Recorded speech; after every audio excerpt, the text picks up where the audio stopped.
नमस्कार दोस्तों, मैं हूं विष्णु शर्मा। बात करेंगे इजराइल की। कैसे इजराइल, जो भारत मित्र कहा जाता है इजराइल को, उसके साथ पंडित नेहरू ने और उनकी बेटी इंदिरा गांधी ने कैसे उन्हें धोखा दिया और जबकि कई कई बार उनसे मदद ली। तो सबसे पहले बात करते हैं कैसे जब इजराइल बन रहा था, देश आज़ाद नहीं हुआ था, लेकिन ये तय हो गया था कि नेहरू जी प्रधानमंत्री बनेंगे। आइंस्टीन, जो नेहरू जी के मित्र थे, उन्होंने एक पत्र लिखा नेहरू जी को कि आप इजराइल को समर्थन दीजिए, लेकिन नेहरू जी ने साफ मना कर दिया क्योंकि अरब देश उसके खिलाफ थे। इजराइल से वो खुश नहीं थे और नेहरू जी उनको नाराज करना नहीं चाहते थे। बाद में जब सारे देशों ने मान्यता दे दी तो भारत ने भी इजराइल को मान्यता दे दी। लेकिन ये आप जानकर हैरान रह जाएंगे कि इजराइल के साथ भारत ने कभी भी, ये बहुत बाद में जाके हुआ, 50 साल से ऊपर ऐसा वक्त लगभग हुआ कि नेहरू जी के समय में और बाद में भी इजराइल का दूतावास ना तो भारत में खुला। ये 1992 में जाके खुला, तो 50 साल से कम का वाकया है। लेकिन 1992 तक भारत में इजराइल का कोई दूतावास नहीं खुला। उसके साथ कोई राजनयिक रिश्ते इजराइल के साथ भारत ने नहीं रखे, और ये नेहरू जी का फैसला था। लेकिन हुआ क्या कि जब 1962 का युद्ध होता है तो वही नेहरू जी, क्योंकि अमेरिका से मदद ले नहीं सकते थे, गुटनिरपेक्ष देशों का नेता माना जाता था भारत। रूस इसलिए मदद नहीं करता क्योंकि चीन से युद्ध हुआ था। चीन और रूस मित्र हैं, सबको पता है, वामपंथी हैं। और ऐसे में अमेरिका से उन्होंने मदद लेना स्वीकार नहीं किया नेहरू जी ने। तो नेहरू जी ने इजराइल से मदद मांगी। बेन गुरियन थे पीएम, उनको लिखा, उनसे कहा हमें मदद कीजिए, हथियार भेजिए शिप के जरिए।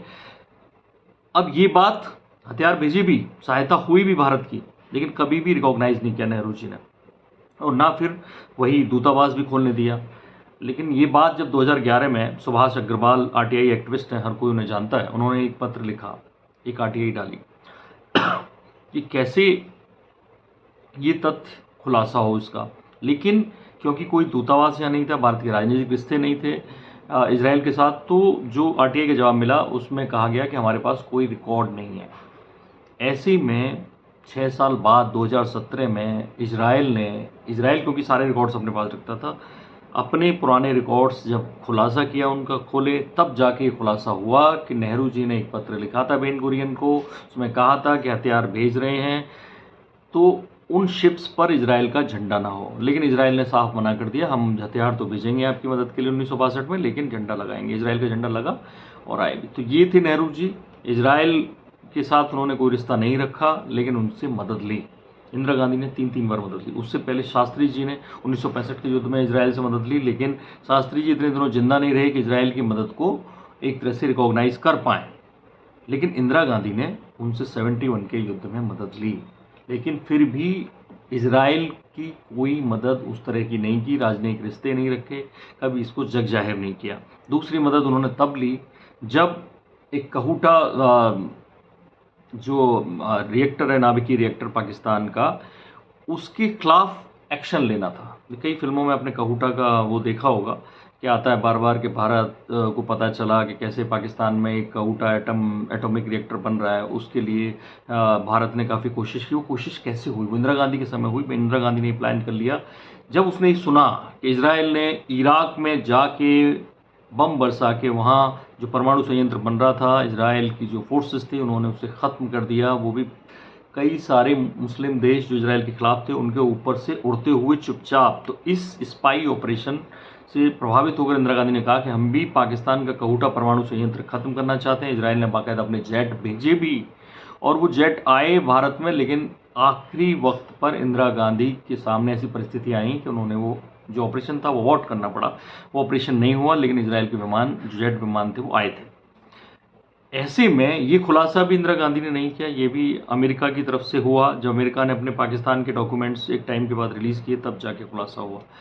तो ये दूसरी मदद थी 71 के बाद। तीसरी मदद जो इंदिरा गांधी ने ली वो 1984 में ली, ऑपरेशन ब्लू स्टार। सबको पता है जो स्वर्ण मंदिर पर हुआ था, कैसे उन्होंने जनरल सिंह जो भिंडरावाला थे उनके खिलाफ किया। और उस ऑपरेशन में क्योंकि भारतीय सैनिकों की सारी चीज़ें, जो जनरल साबिक सिंह जो भारतीय सेना में रह चुके थे, भिंडरावाला के दाएं हाथ थे, उनको सब पता था कि भारतीय सेना कैसे लड़ती है। तो इजराइल की मदद ली गई। इजराइल की जो एजेंसी है मोसाद के हेडक्वार्टर पर भारत के स्पेशल ग्रुप के कमांडोज को ट्रेनिंग दी गई ये तक बताया गया कि 40 की स्पीड पर कैसे बिना आवाज़ के चला जाता है। तमाम सारे हथियार, नाइट विजन कैमराज, इन सब की जो ट्रेनिंग थी भारत के जो स्पेशल ग्रुप के कमांडोज थे वहाँ हुई।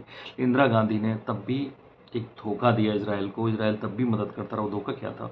74 में यासर अराफात से इंदिरा गांधी की बहुत अच्छी दोस्ती हो गई थी। यासर अराफात ने का जो इंदिरा गांधी ने बुलाया, वो वहाँ मिले, उनको सपोर्ट किया। यासर अराफात के जो PLO था, फिलिस्तीन लिबरेशन ऑर्गेनाइजेशन, उसको मान्यता दी, उसको देश के तौर पे मान्यता दी। और 75 में बाकायदा उनका दूतावास दिल्ली में खोला गया, PLO का, फिलिस्तीन लिबरेशन ऑर्गेनाइजेशन का। ऐसे में उसके दुश्मन इसराइल के दूतावास को ना खोलने देना एक तरह से धोखा ही था, जबकि आप इसराइल से बार बार मदद ले रहे हो, वो करता जा रहा है।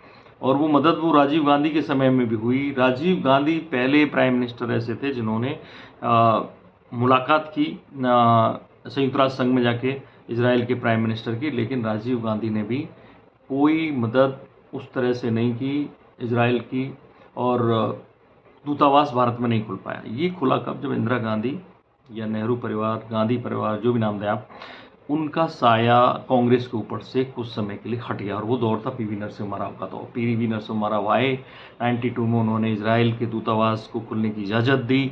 उसके बाद जब अटल जी की सरकार आई, तब ढेर सारे समझौते हुए इसराइल के साथ, और वो अब तक एक तरह से चल रहा है। लेकिन लगातार जब भी वोट्स की बात आती है और जब भी समर्थन की बात आती है, तो कांग्रेस हमेशा दो तरफा रवैया अपनाते आई है। उसके मुस्लिम वोट्स की बात है तो वो अरब देशों की एक तरह से नाराज़गी ना हो, मुस्लिम वोटर्स ना एक तरह से नाराज़ हो, इसलिए वो ने लगातार इसराइल के रवैये पर उनका ये दोहरा चेहरा दिखता है। लेकिन आपको ये नहीं पता था कि इसराइल भारत की इतनी सारी मदद, लगभग हर युद्ध में भारत की मदद की, तमाम सारे ऑपरेशंस में भारत की मदद की, लेकिन उसके साथ ऐसा धोखा हुआ कि 92 तक उसका दूतावास भारत में नहीं खुला था। इस तरह की तमाम दिलचस्प जानकारियां हम आपके लिए लाते रहेंगे। लेकिन मैं आपको एक बता दूं कि मेरी एक बुक है इंदिरा फाइल्स, और इस इंदिरा फाइल्स में ही पेज नंबर 135 पर ये चैप्टर है, कैसे इसराइल के साथ धोखा हुआ। इसमें जो मैंने आपको जितनी जानकारी दी उनके रेफरेंसेस भी आपको मिलेंगे। आपको ये ना लगे कि आपको कहानी सुनाई जा रही है। तो देखते रहिए हमारा चैनल, मिलते रहेंगे, बताते रहेंगे आपको ऐसी ढेर सारी दिलचस्प कहानियाँ। देखते रहिए। नमस्कार।